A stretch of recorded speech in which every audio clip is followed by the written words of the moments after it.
Good morning, everyone. Thank you so much for attending our Distinguished Speaker Series. We are very excited to continue this series. This is a wonderful series that's put on by UF Health, Douglas Williams Executive Health Program, to help us bring some of the most exciting speakers in our community to each and every one of you. We've been doing this for quite a while, and we are so excited today to really let Destiny Knopf. She works with the Douglas Williams Executive Health Program. Share a few words before we get kicked off. Destiny, welcome.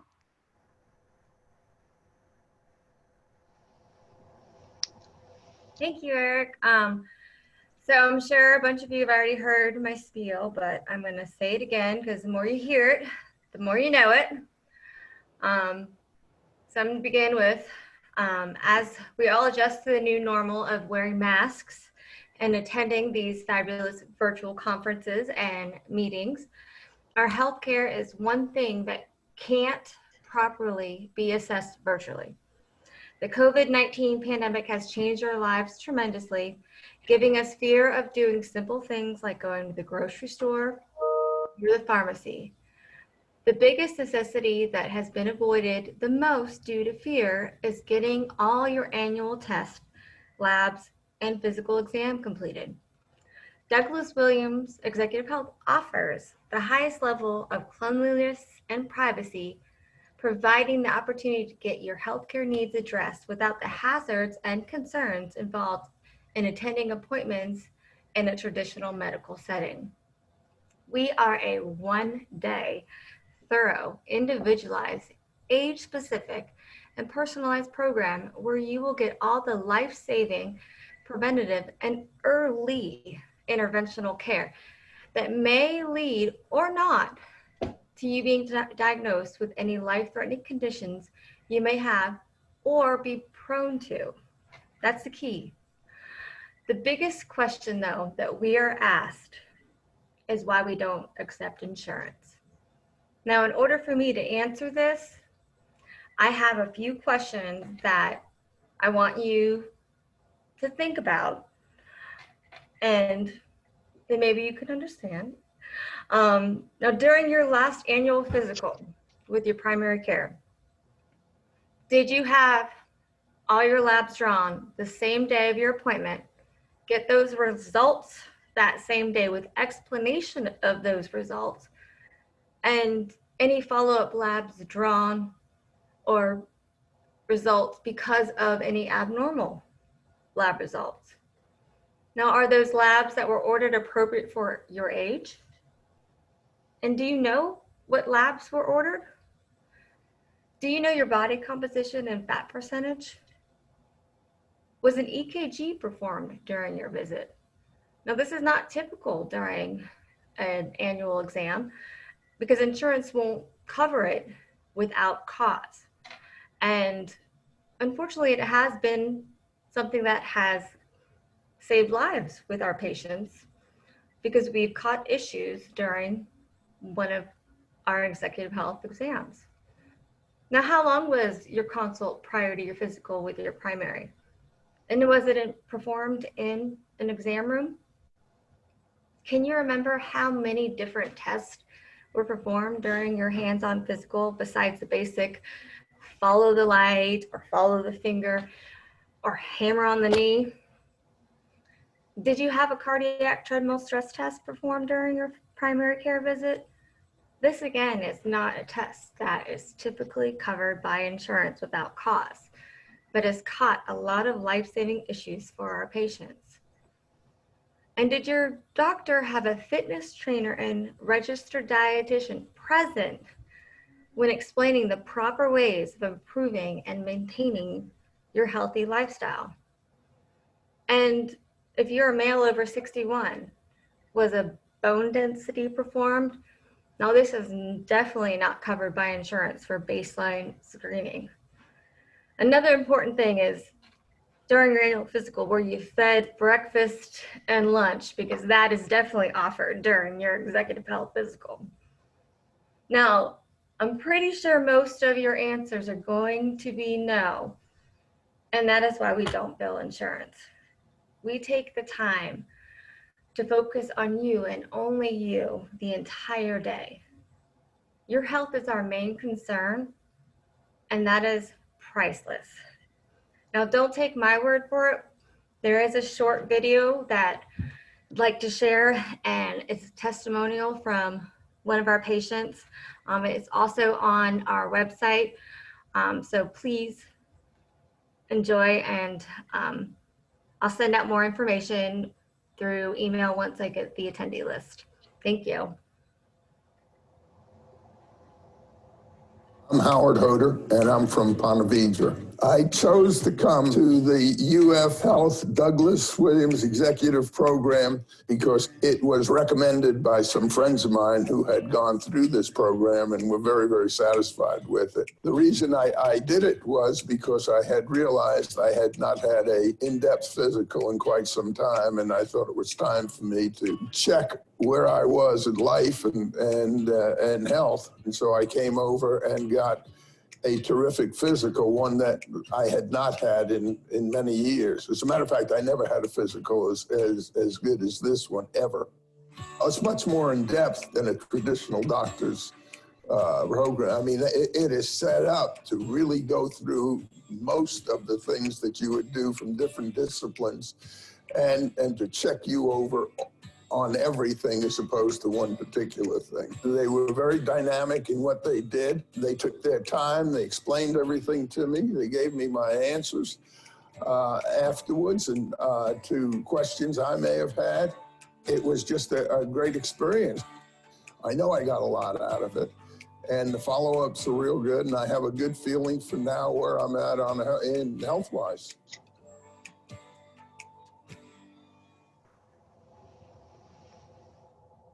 I'm Howard.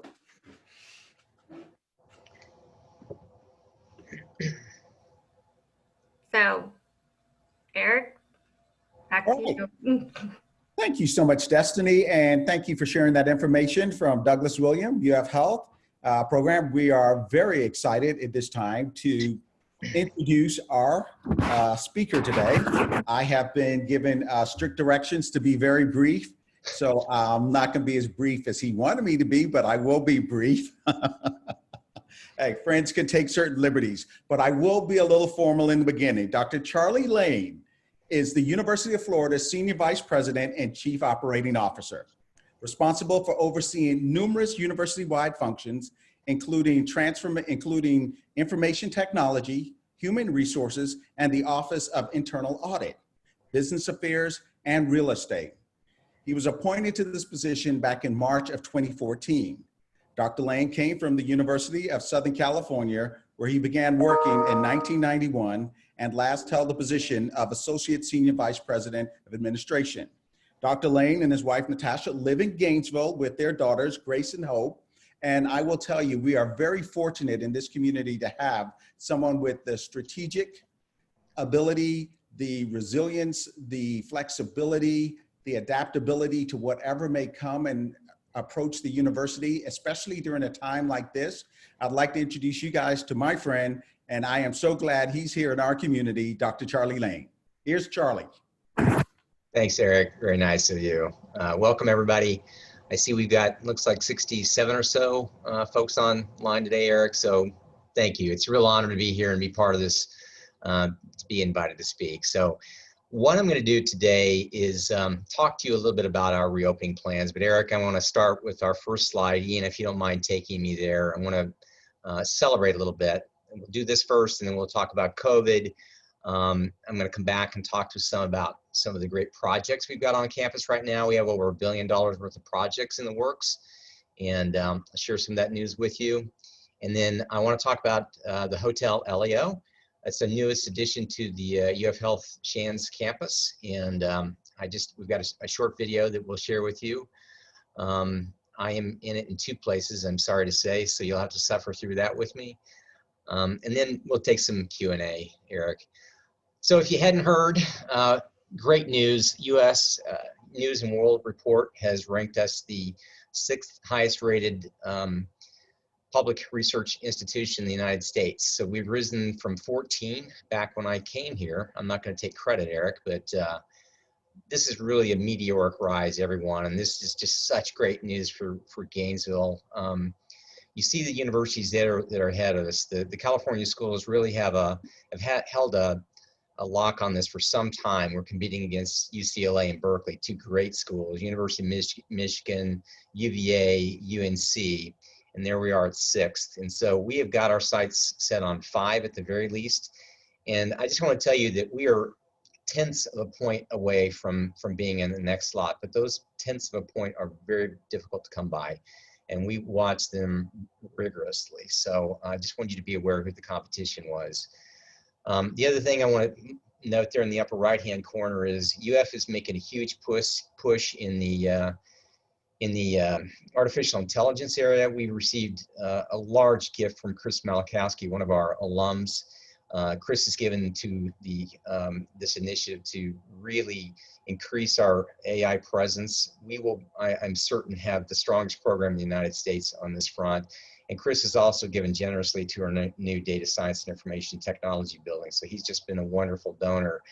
What you're going to see out there on the East Campus Road is just one of the fastest and one of the most robust computer systems in the country to allow us to do artificial intelligence. We're going to be hiring 100 new faculty, which I think is great for Gainesville, on the heels of hiring 500 faculty to help us with our rankings. So to bring our student to faculty ratio down to where it is now. We hope to get down to about 16-to-1 in the classroom. We're at around 17 right now. And as you see there, despite COVID, Eric, largest fall enrollment in UF history, over 57,000 students. So all great news to start with. Ian, next slide, please.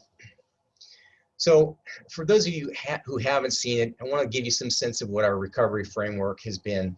From day one, we have really hitched our wagons to UF Health in terms of just receiving medical guidance from them. And we use that guidance every single day with folks like Mike Lizardo and just a team of fantastic epidemiologists. We've been meeting regularly, and since a lot of this began back in March, we've had nearly 100 policy group meetings. The policy group is largely the cabinet, but we are informed by the academic deans and our emergency operations team to come up with a plan that you see on the right-hand side, which is that encompasses these 5 themes: safety and well-being, education delivery and degree completion, continued work and operations, and minimization of financial impact. So I go back to the first theme, this idea of a new higher education paradigm. As we've all experienced with Zoom, higher ed is itself being changed as we speak. And so we want to get ahead of this and make certain that when we come out the other end, that we're prepared to stay in those rankings where we are. So we're really trying to think ahead about what our model is going to be in the years ahead. Next slide, Ian, please.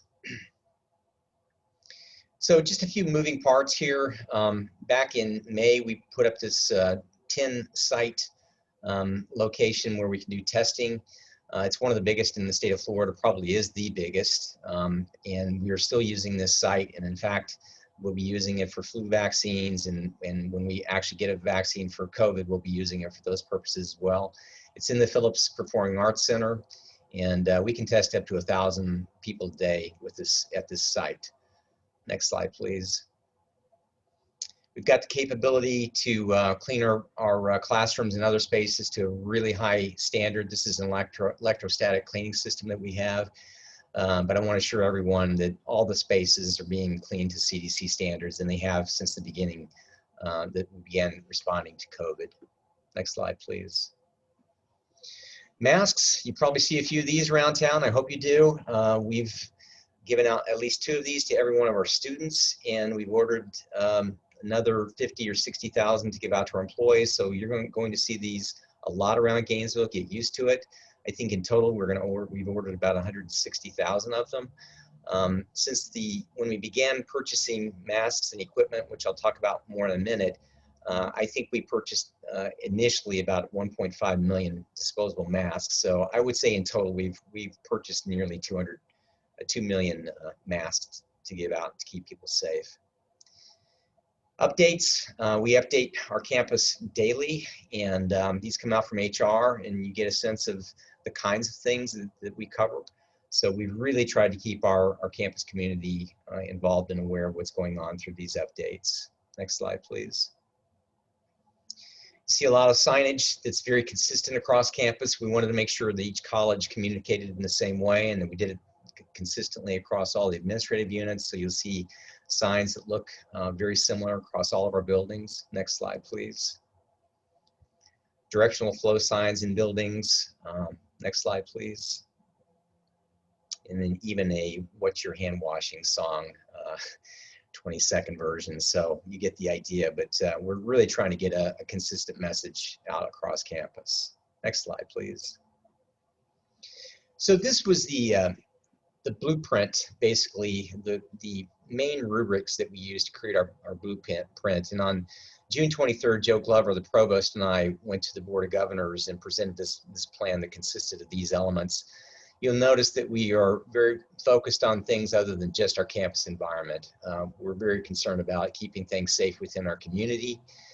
We meet regularly with the city. COVID testing has been an important part of this. We make testing available to every single employee and student, and I'll talk more about that in a minute. And contact tracing and surveillance is very important. We've got 30 or 40 contact tracers that are working as we speak, and you'll see why in just a moment. And then finally, academic program delivery. As you know, back in March, when we effectively sent everyone home, we shifted to an online platform, and we reside there still in large part, even though we still have a lot of face-to-face classes. There's a considerable amount of online program delivery, and we're really advantaged here because we're far ahead of most every other school in Florida and many other schools across the United States. Next slide, please. This gives you some sense of the supplies that we've distributed to date. Certainly not the total that we purchased, but as you can see, it's a considerable amount of supplies we've given out. N95s we've made available to those faculty and others who have a lot of more face-to-face interaction than others. We gave those folks a higher degree of protection than we might have given out to others, but you see we've given out other materials that help keep classrooms safe and keep people safe on our campus. Next slide, please. So as far as our testing efforts and surveillance efforts, as you see, 92% of our employees have been cleared to return to work. The 8% that remains, either they work from home or they may not have returned from summer, maybe faculty who are still working remotely. Otherwise, we've tested 63%, 2/3 of our employees. And obviously many of them, well, not obvious, but many of them have tested positive. And we see that as a real testament to what this program is about. I mean, finding a positive case is actually, it's keeping somebody from coming into the workplace and spreading it. So we think this is there are really positive benefits from having this program. And then we do have the alternative work location policy still in effect for those folks who are finding it difficult to be able to come into the office.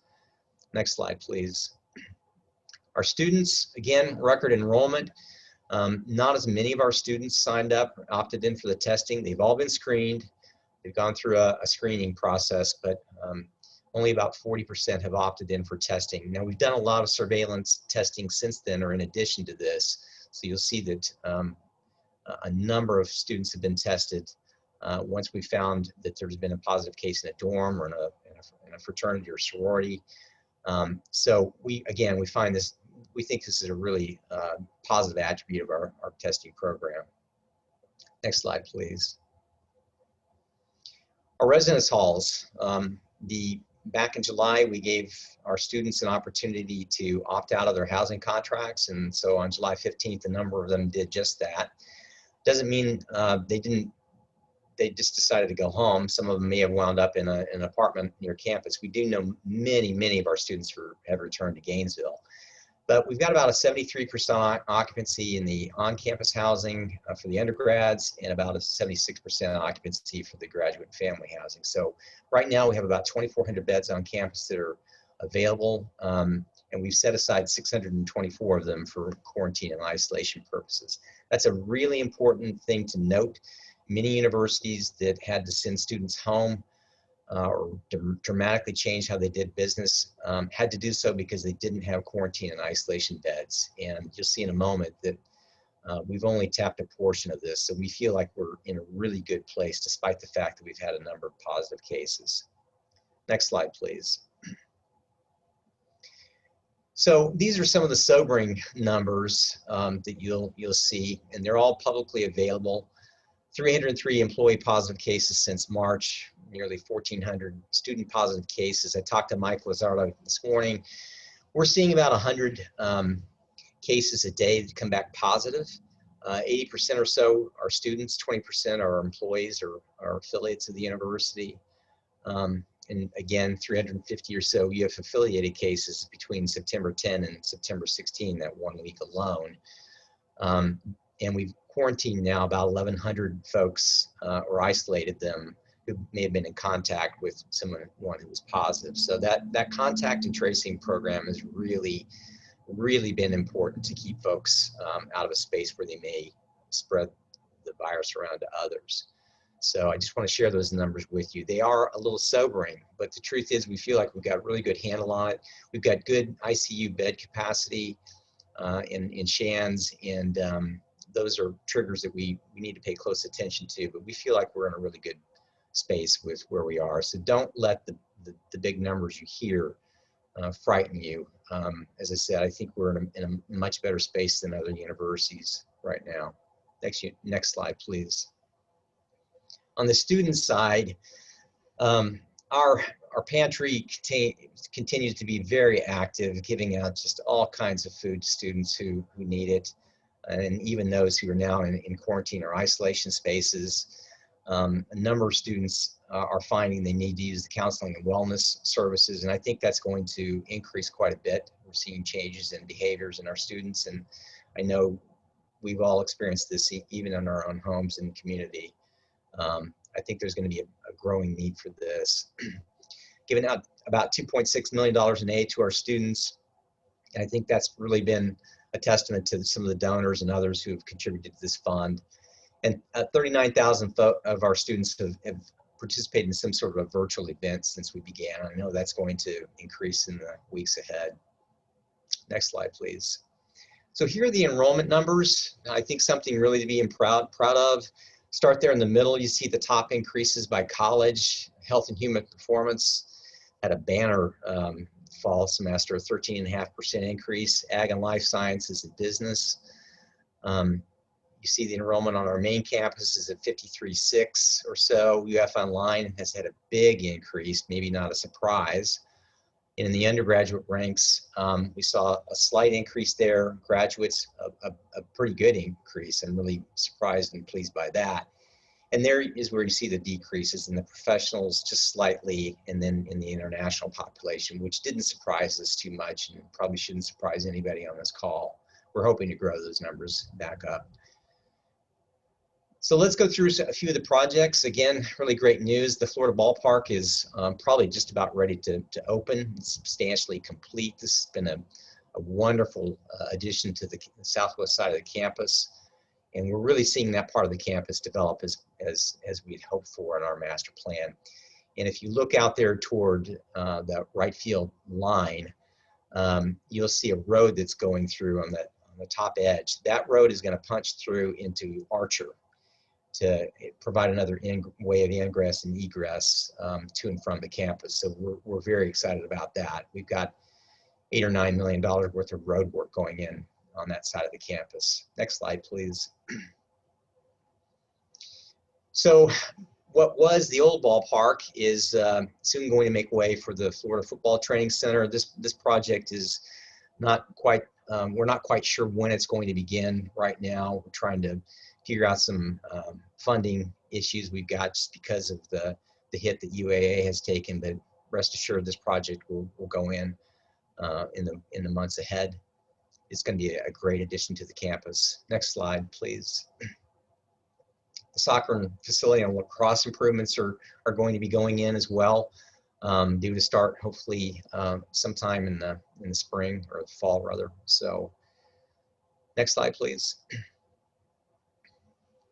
Norman Hall, this project is just about complete, and I will tell you we had a bit of a scare. We had a fire over in the new edition of Norman Hall recently, just last week, and fortunately it didn't affect any of the great construction that Scorpio Corporation had done.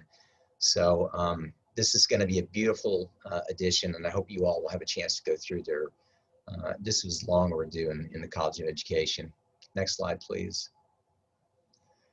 The Herbie Wertheim Lab for Engineering Excellence, another one. This is, I think, a really neat project because it's a very contemporary building in a part of the campus that's more of our historic core. And this is essentially finished at this point, and we've begun moving folks into that building. So really just so proud of this particular addition. Next slide, please. We will be building a new public safety building. It's one that's been badly needed. Our police force is working out of trailers right now and other office space that wasn't intended for police to work out of. That gingerbread house that's been there forever is in really a pretty bad state of disrepair, and we're going to be replacing it with this new public safety building. Next slide, please. Florida Museum of Natural History has a large collection of materials that is used for research purposes. Poses somewhat of a fire hazard, and we need to get them out of the Woods Dickerson Hall and put it into this new space. And so we're looking forward to seeing this go in over near where the museum currently sits. Next slide, please. The Data Science and Information Technology building I mentioned earlier. A lot of fundraising has gone into this, and again, Chris Malakowski has given generously to this space. This is going to be an enormous building across from the Welcome Center and the Rights Union, 260,000 or so square feet, and you see the price tag there. So this is going to bring together a number of different departments who can share information and knowledge in a very interdisciplinary and cross-disciplinary way, and so look for good things in this building, in this space. Next slide, please. Student Health Center, very excited about this too. We are not going to be demolishing the existing infirmary building. We're going to be repurposing that building, but this building is going to go in where the old baseball stadium was. And it's another one I think that is badly needed for our student population. It's going to be right over there near where the football operations building is going to be. So look forward to this one. Really, really exciting project. Next slide, please. A number of landscape master plan additions we have planned. One of the first is going to be in what we call the Tiger Court area, and down what is currently Union Drive to make all this more of a pedestrian-friendly campus. So we have a series of projects going on, but this one we hope to start in the spring and summer of 2021. So look for that. I think it's going to really change the appearance of that portion of the campus. Next slide, please. Honors Residential College, we've really doubled down on our efforts to bring in just the best and the brightest students, the honors students. We want to build a 1,400 bed honors college, and we will hopefully be building another 500 beds or so for our student athletes and undergrads, but this is the first phase of this. So look forward to this. It's going to be on the east side of the campus over near to where 13th is. Next slide, please. So I'll let the slide run now. I just want to, again, please forgive me because I show up in two spaces here, Eric, but I did want to show you this video. It's about 4 minutes long, and it speaks to this most recent edition of the Hotel Eleo.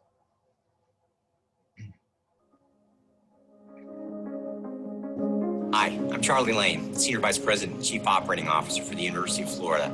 It's my pleasure to talk to you about the Hotel Eleo. This is a fantastic new addition to our campus. In 2016 and 2018, we undertook major master planning efforts. And what became clear to us was the fact that we didn't have a major residential component or a hotel for what is a great academic medical center. So that's what we did. We undertook the construction of this great new amenity. This hotel serves as an anchor of sorts. To the north of us, we have Tigard Hall and the historic core of our campus. To the south, we have Hotel Eleo. This is a really important resource for the UF Health family. First and foremost, for our patients and their families, to have the accessibility of the hotel allows them to visit their family and friends and have a convenient and hopefully peaceful stay. Also, equally as important, it's a focal point for the UF Health academic family. All of those have visiting faculty, residents, fellows who will be visiting the UF Health campus. To have this right on the campus in walkability and close to the healthcare system is a vital resource that will really allow UF Health to participate in the academic mission and make this a centerpiece of that focus. As an architectural design, this is really unique for Gainesville and a neat opportunity for UF Health and the University of Florida to show its embrace of this campus. Many of the people in the firm and the principal architect are actually University of Florida graduates. The primary elements of the hotel design are this serpentine form that wraps around Rush Lake, embraces the lake, and forms the southern edge of our campus. The rusted metal look of the Corten steel that's on the outside skin on one side and glass on the other just creates an outstanding piece of architecture, and the way the elements come together is quite unique for this area and even for the southeastern United States. It's really an amazing piece of work. The hotel here on campus is a wonderful complement to what we do at UF Health. When we think about the care of our patients, we often think about the care of our families. And so having access to a world-class hotel right on campus allows families for that moment to think. And just by chance, there might be times where we have nurses or doctors having lunch and they see their caregivers as family members and they realize they're human too while they're doing great and amazing things. Welcome to Hotel Eleo at the University of Florida. We are so lucky to be here. Hotel Eleo at the University of Florida is a 173-room hotel with an amazing restaurant, Covey Kitchen and Cocktails, which is open to locals and, of course, hotel guests. Every room is sanitized using the Clorox 360 electrostatic disinfectant sprayer that cleans the entire room. After cleaning and sanitizing the room, housekeeping puts a seal on the door. When the hotel guest arrives, they will see that seal and know with confidence that their room has been cleaned and sanitized. Fitness Studio accommodates all kinds of workouts. For the spin cyclists, we've got the top of the line equipment with easy access to online classes, the top of the line suspension weight training systems, and then for the treadmill, of course, we've got the best. Our hotel rooms offer the best amenities, from the L'Occitane bath amenities to the QI wireless phone charger, to the white noise sound machine that helps ensure a great night's sleep, to the wonderful coffee maker by Nespresso. We at Hotel Eleo are so honored to be part of the University of Florida family and the campus community. Not only does the hotel offer an elegant yet comfortable place for families to stay, it provides incredible economic opportunity for the Gainesville community. With over 100 employees working here and with families and vendors coming from throughout the state, this is a great addition to our economic engine here in Gainesville. Welcome to the hotel.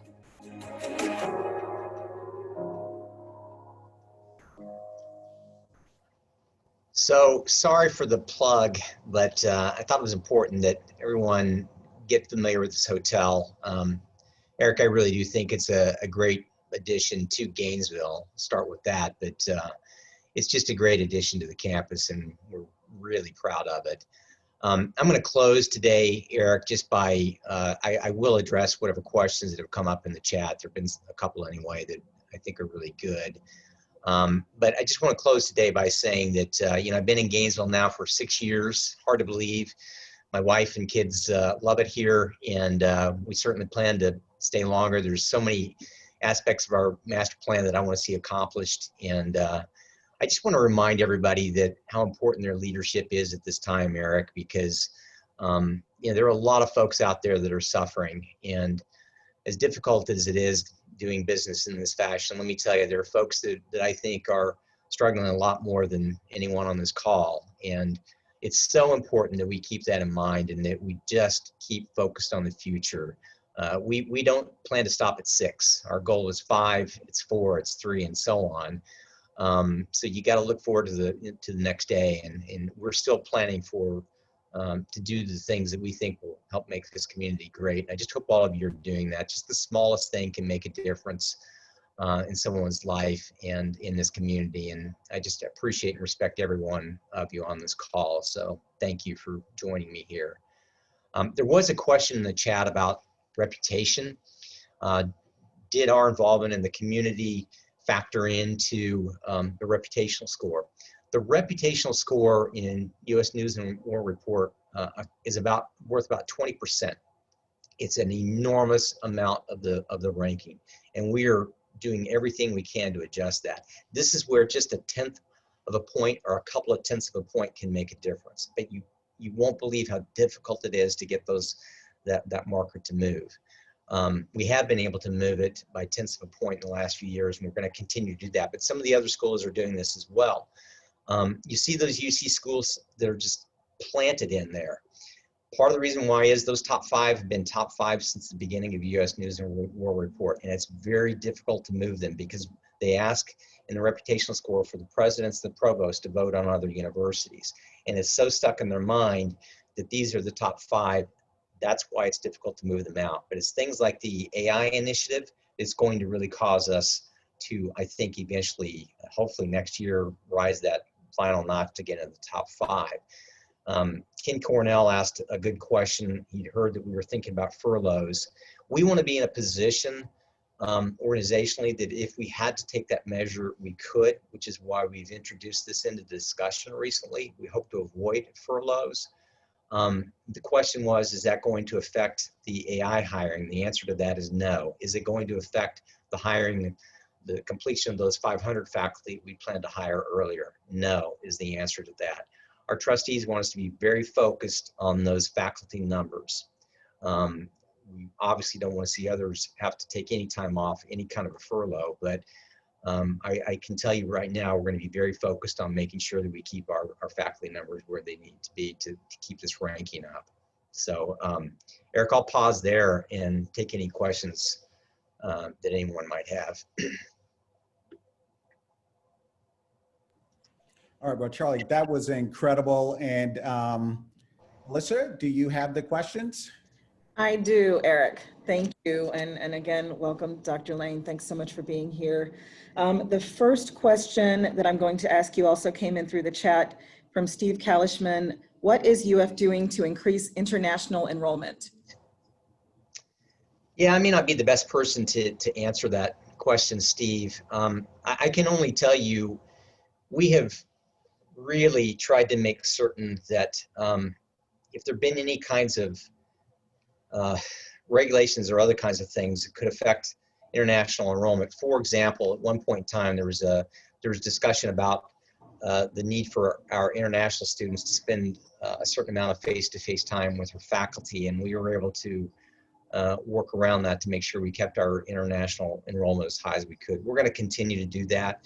We're going to continue to reach out to our international students as much as we can to keep those numbers as high as we can. The specifics I can't get into because I'm frankly just not that familiar with it. I just want everyone to know that I think this is part of Dr. Fox's stress about being as diverse of a campus as we can. I think it's very important. I came from USC in Los Angeles, and it was an incredibly diverse environment there. It's not as diverse here, but it doesn't mean we can't strive to continue to be so. And I think that international population is so important to Gainesville that we'll still stay very focused on that. Thanks, Dr. Lane. Another question in the chat from Chad Paris. It's a two-part question, actually. First, it's great to see you, Charlie. I look forward to the day when we can meet face-to-face again, and great job working to keep our community safe. My question, what kind of future are you all envisioning to a traditional education experience long-term, and how is UF preparing for this new future? And secondly, how can we as a community help UF continue to thrive in your rise to number 5 and ultimately to number 1? Yeah, that's a great question, Chad, and I look forward to seeing you one of these days soon. I've worked a lot with Chad, and I really appreciate his being in Gainesville. We need more Chads out there. I'll just say that. So let me look at the question a little more closely here to make sure I'm getting it all. See, in terms of the traditional education experience, this goes to that one paradigm, that one rubric that I mentioned earlier that's part of our planning efforts. What is the higher education experience of the future going to look like? None of us has a crystal ball, and I honestly do not know what it's going to look like. We've all experienced a change in how we work, how we interact. My own kids, I have an 11-year-old and a 9-year-old who in the spring stayed home and did online schooling at home. And I thought to myself, how long can this possibly go on? Because my wife's probably going to kill herself or kill me, one of the two.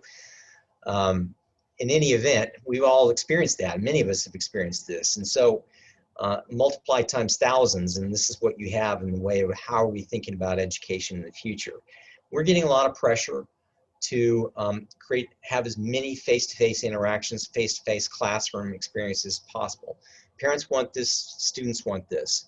I think that the model we have right now really lends itself to providing a really safe campus environment. I think some of the schools who've had bigger outbreaks of COVID have had more face-to-face experiences on their campus. So I feel very good about the environment we have right now.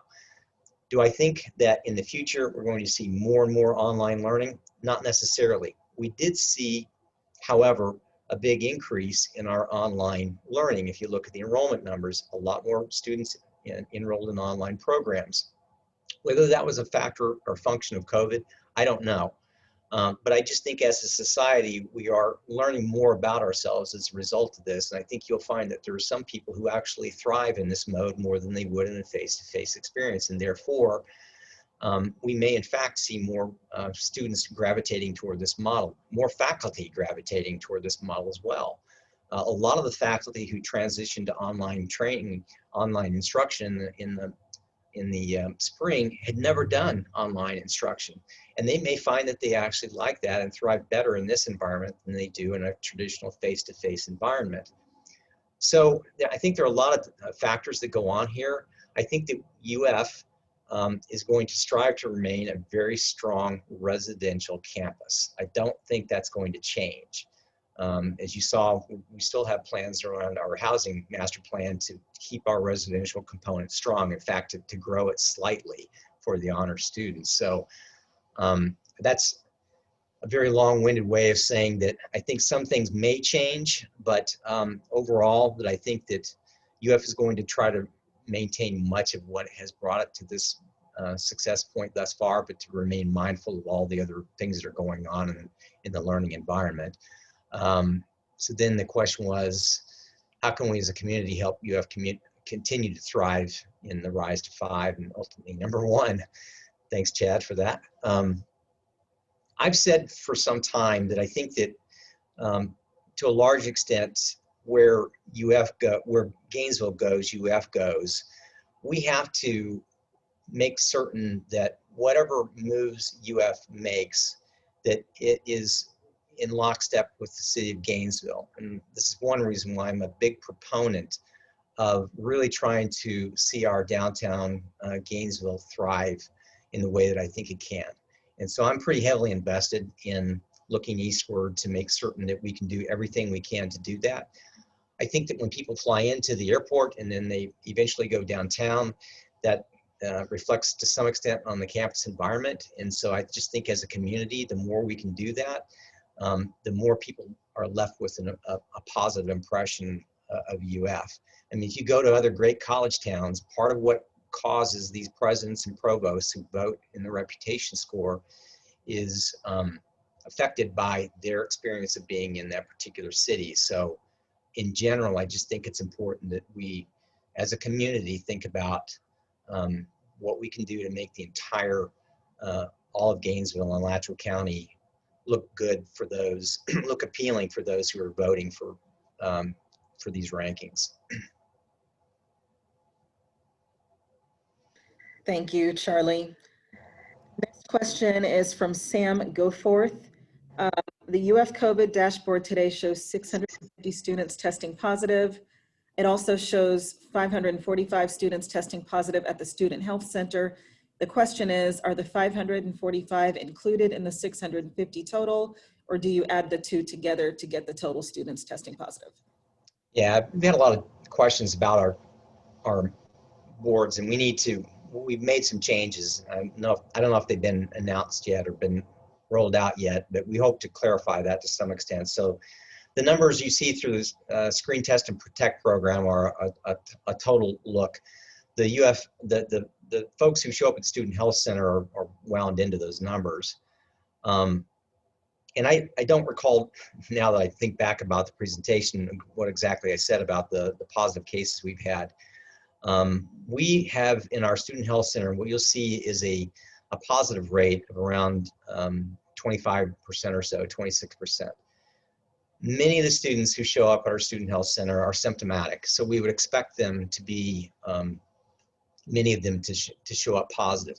And what we're seeing in terms of testing in the general population is, for example, if we did do even 1,000 tests a day and we got 100 positive tests, many of those being students, many of them are people who are more likely to be positive because we've gone in and done contact tracing, and we know there's been a positive case in a particular space, whether it's a fraternity, sorority, or a dormitory. And so it shouldn't be too much of a surprise if we would find more positive cases in those settings. But stay tuned. I think you're going to see soon a change in what we show publicly. And I just want to assure everybody that there's no sleight of hand here. We're not trying to trick anybody or put up numbers that are trying to confuse them. We started initially showing only the numbers that were done through Student Health Center because that's the only place we were doing the testing. And then we created this Screen Test and Protect program, which tests both students and employees. And that really has become the anchor of all of our testing efforts. Thank you, Charlie. I'm going to jump away from the chat for just a quick moment and ask another question that has come in. UF plans to be among the nation's first universities to integrate AI across all of its disciplines. For those of us who are on the outskirts of academia, what does this really look like?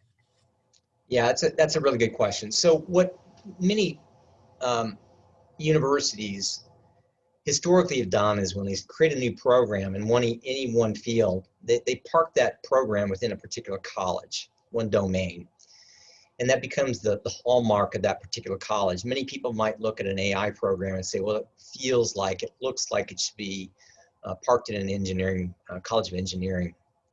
The reality is artificial intelligence now can be used in virtually any field. It is being used in virtually any field. So we would be doing a real discredit to any one college if we didn't allow them to grow their faculty in a way that would allow us to have a mesh of faculty across the university in AI in various colleges, therefore allowing them to integrate and to cooperate in their research in a way that would allow for even greater gains across disciplines. So you might have a researcher in engineering and in medicine in AI who would come together and come up with something that was much more synergistic and much more exciting than if it was just in the one discipline alone. So that's kind of what we mean by it being a very cross-disciplinary kind of effort, not just parked in one or two colleges.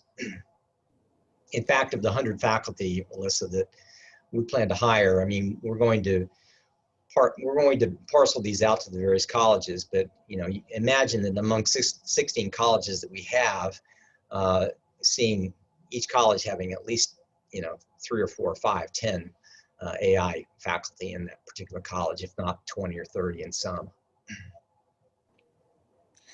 Thank you, Dr. Lane. Next question. What do you sense as being the student body's feelings about the coming election? I'm sorry, I didn't hear the first part of this. Say it again. Certainly. What do you sense as being the student body's feelings about the coming election? Yeah, didn't know that question was coming. I tell you, it's interesting. Part of the reason why I'm drawing a blank is, we really don't have a lot of students on campus right now. It's a much different campus than what we're used to seeing. And so you don't see some of the social activity on campus that you normally would around that rights union and people possibly,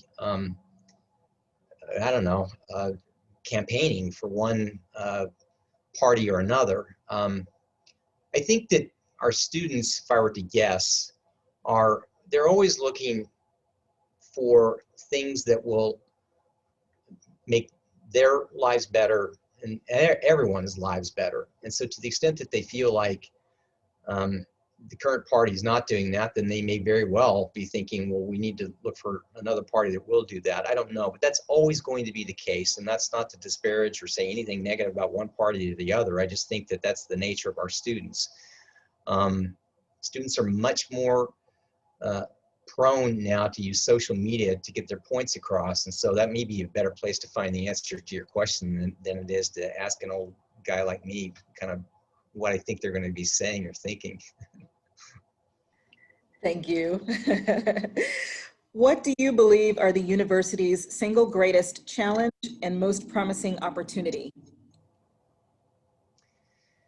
You know, I think undoubtedly in the moment, one of the bigger challenges is going to be to keep as many people employed as we possibly can. Okay, start with that.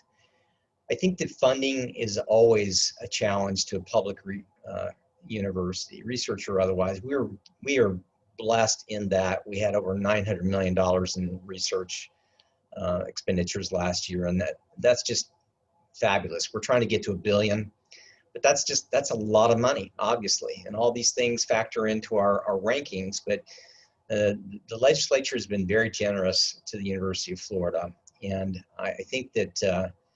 But I think for us to continue this climb, we're going to have to continue to see the kind of funding that we've received. I think the UF is really advantaged in that, and our students are in that we're able to provide one of the most affordable educations in the United States.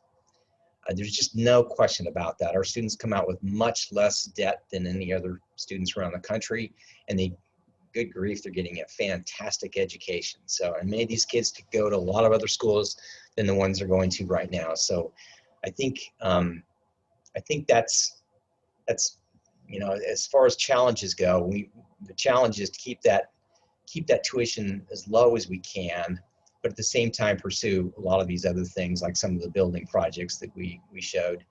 I think one of our challenges for this campus in particular is we have a lot of deferred maintenance. We have a lot of older buildings that have not been invested in to the tune that they should be invested in. And so we have millions of dollars of deferred maintenance that we need to work on. I don't think that's any surprise to many of you, but you've got to maintain your buildings if you're going to maintain a world-class institution. And that's just I think a reality. The last part of your question, Alyssa, I'm sorry, was? It was, what do you see as being the university's single greatest or most promising opportunity? Well, to be honest, I think right now it is in the area of artificial intelligence. There are other countries. Silicon Valley is much more heavily invested in artificial intelligence than are we. And I think that even finding these 100 faculty is going to be a real challenge. But right now, in my opinion, this is something we just need to pursue doggedly. That computer that we're building out on our East Campus really is going to be a thing to marvel. And in fact, by the time we get it built, we'll only tap a fraction of its total capacity. That's how strong and how powerful this computer is. And Gainesville should be very, very proud of that. So I think that's my answer to the question directly. I think that the university, and Dr. Fox is really focused on this, is trying to help out in all ways possible with affecting change positively in the area of equity and diversity within Gainesville and within our student population. I think it's a challenge, but it's also a real opportunity for us. Part of that's dictated a bit by demographics that we can't avoid, but it certainly shouldn't be a limiting factor for us. So I think that's my answer, Alyssa. Thank you. Does Gainesville bear any similarities in culture, environment, or other areas to any of the previous locations in which you have worked? I can tell you it's not very similar to Los Angeles. However, you know, I can remember driving through LA thinking, wow, what an interesting mixture of cultures. And we do have that here in Gainesville in a lot of ways. So there are some similarities. I grew up in the Midwest in Missouri. And for me, it was not, it wasn't very difficult for me to see myself living in Gainesville just because it sort of looks and feels the same way in terms of the foliage that we have here and just the natural resources. I grew up with a fishing pole in my hand, and I promise you I haven't been fishing since I've been here. It doesn't mean I wouldn't like to, but I really enjoy, it was easy for me to see myself in this area. My wife, however, was raised in Pasadena, California. And so that was an interesting transition for her. And I can only tell you that when we are recruiting faculty from these various parts of the country, especially the urban areas, this is one thing we need to be aware of, is how they are thinking about our community and how they see themselves in this community versus the urban space they were in. Many of them are sort of seeking something to emulate exactly what they came from, which I think is kind of a mistake, but that's the reality, in which case a lot of them see themselves living in a downtown and then driving just a few blocks to get to the campus. And we don't have as many opportunities in that way as we might like to offer, especially those people coming from a Chicago or a Boston or someplace like that. So I would say Missouri is probably closest. I lived in Texas for a while, and there's some things about Florida that remind me of Texas, especially the large expanses of land. So that's one thing I've really enjoyed the most. One of the things I've enjoyed the most about working at UF is just the great resources we have to work with. We got a great campus, 2,000 acres, and it's like a kid in the candy shop. Let me tell you, it's much different than working on a 220-acre campus in the middle of downtown Los Angeles. Thank you. A moment ago, you mentioned diversity, inclusion, and equity being priorities at the university. And so I wanted to ask if you might speak a little bit more about how UF is evolving to respond to the call for increases in these areas. Yeah, so Dr. Fox came out with an initiative really that has 15 components in it, I believe. And I've been tasked in particular to work on improving economic opportunities and education in East Gainesville. That's not foreign to me because I really feel like I've been trying to make inroads in this area in the 6 years I've been here. So I'm really excited about that. There are challenges in this space, and I think part of what it is for me anyway, personally, and I've said this many times to some of our commissioners and others, and that is understanding Gainesville. For someone who moved here from Los Angeles, I mean, anybody moving from outside the city, they think maybe Gainesville is a simple place, an easy place to get to know and understand. It's not. It's much more complicated than people can possibly imagine, I think. And so it starts with understanding the community. And even when you say East Gainesville, what does East Gainesville mean? It means different things to different people.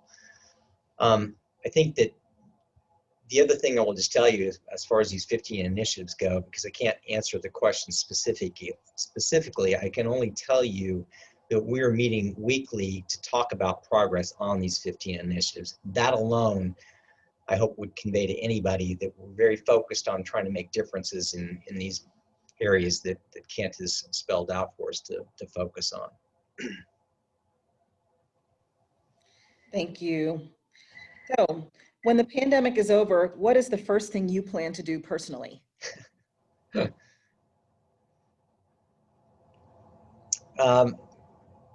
know, it's an interesting question. I don't think there's going to be a bright line when this is over. I got a flu shot last week, and I thought to myself, you know, by the way, I'll tell everyone this, Destiny should be proud or happy. We've made arrangements for 30,000 flu shots. Normally we only have about 10 or 12,000 on campus, but we've built the capacity to 32,000, I think. And we've really advertised this a lot to our campus community. But, I think it's interesting. I think we're probably going to see fewer numbers of people getting the flu this year just because they're wearing masks and they're practicing better hygiene. The question is, will we continue to do this in the future? I think we'll continue to get flu shots, but I'm wondering if a year and a half from now, even if we do have a vaccine for COVID, if many of us won't continue to wear masks from time to time just because we become more accustomed to that. And it may be that we start wearing them only during flu season. I don't know, but I know that the nation in general will be better about washing its hands and maybe maintaining distancing, not shaking hands and things like that. There's some social and cultural norms that I think are definitely going to change as a result of this.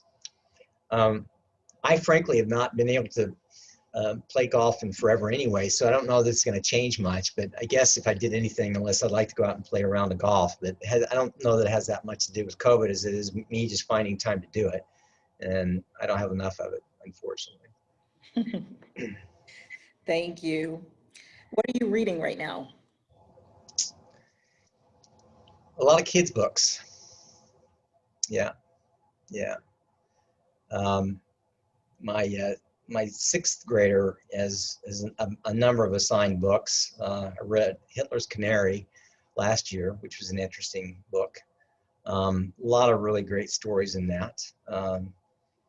Trying to think, Esperanza Rising, another really good book for those of you who have not read that. I would suggest you do so because there's some really good stories in it, and it talks about a family from Mexico that moves to California, and they wind up being laborers, picking fruit and other kinds of things. And there's just a lot of great stories in there for adults and kids. So not a very exciting answer to your question, but that's just the reality. Two good books, all of you should read. Thank you. So what has been the general response thus far to the change in dates for spring break 2021? So, I've not heard much about it from faculty or students, actually. I'm sure there are a number of students who are disappointed that we're not going to have a spring break. However, on the flip side, they may be glad that we're starting a week later when we start that semester too, which means effectively they have a winter break in there around the holidays that's just a bit longer. So I'm not even sure how I'm going to feel about it. I think for me, I normally work through spring break anyway, so it doesn't matter much. I think it'll have the bigger effect on the students more than anything. Yeah. So I think, and again, this may be a change in how we think about higher ed in the future, whether we have spring breaks going forth or not. We're going to learn a lot about ourselves as a country. We've obviously got some families who've got kids who are in school, K through 12, and we have to think about that, especially in a community like this. But nationwide, it's just really hard to tell how many schools are going to probably do the same thing we're doing. I know that. So time will tell. That's all I can say. Yeah. Thank you. What is your favorite thing about Gainesville? I like the fact that, first of all, I think it's a great place to raise a family. Let's start with that. That's my moniker in many ways for Gainesville. When I'm talking about or recruiting people to come in, and it's not necessarily they have to have kids to raise in a community like this, but just the feeling of being in a community that's very caring about others. That means a lot to me, and maybe that's the Midwestern roots in me, but I think it's easy to be yourself in a community like this, much more so than in a place like Los Angeles, where it's very much a keep up with your neighbor kind of environment. And if you think housing prices here are getting a little crazy, you should live in Los Angeles for 20 years and you'd know what that meant. It's nuts. You sell your house for a lot of money and then you turn around and buy the next house for even more money, and you just can't catch a break. And so there's something refreshing, I think, about being in a community like this where, if your kid strays away, that your neighbor's probably going to grab him by the hand and bring him back to you. And I think the same thing holds for all of us. If we're in need or distress, there's usually going to be somebody there that's looking out for you personally and hopefully we'll step in and help you. Thank you. And so we've come pretty much to the end of the questions in the chat. There are a few that I didn't ask, but it's because you've already answered them. Okay. I've got one final, and that is there anything we haven't asked you that you would like to share? No, you certainly took me on a bit of a ride, Alyssa. Thank you. I didn't expect some of those questions, especially the what have you read book. What books have you read? You know, I've got a whole room full of books over here, so I do enjoy reading. A lot of leadership books, actually, in my office in particular. So no, I don't think so. I'll just close again by saying how important I think leadership is at this point in time. We're all leaders in our own way, and please don't minimize that. Everyone on this call, it's so important that you remain a leader at this particular time, because this is when you need leadership the most, and you have to be patient, but you have to be persistent, and just stay the course. Just put one foot in front of the next, and we'll get through this. We will get a vaccine. Whether or not that's going to change the trajectory so much, I don't know. Destiny, I'm sure, thinks yes. But we're still going to have to wear masks and things like that in addition to that. But even the vaccine is going to be complicated. And my understanding is it's going to have to be refrigerated right up to the point of delivery, and not a lot of people can do that. So it's not like you're necessarily going to be able to run to CVS and get a vaccine if the course holds. So again, leadership is just really important. I want to stress again how important your efforts are. So thank you. Thank you, Dr. Lane. So much appreciated. And Eric, I'm going to go ahead and hand this back over to you. Right. Thank you, Alyssa. Thank you, Dr. Lane, for an incredible presentation. Always insightful, and looking at the master plan and what's going on. To me, I can never tire of seeing and hearing and watching those plans. It's always exciting. And I know our community feels the same way, with the passion as we really strengthen our community. We know is tied in directly to strengthening the university. And so we're always excited to hear what the plans are happening there. I do want to thank Destiny and everyone at the Douglas Williams Executive Health Program for always being a faithful sponsor. You guys are incredible. I want to thank our participants who've been on this call for the wonderful and in-depth questions. The political one is one that caught me off guard, Charlie. The books may got you, but I tell you, I can always count on our community to get something out in left field and catch us off guard. But thank you all, and have a wonderful day. And like Charlie said, continue to push through. You know, it's that resilient, adaptable community that really strengthens our state, our nation, and really makes a difference. And thank you all for being here, and have a wonderful day. Thanks, Eric.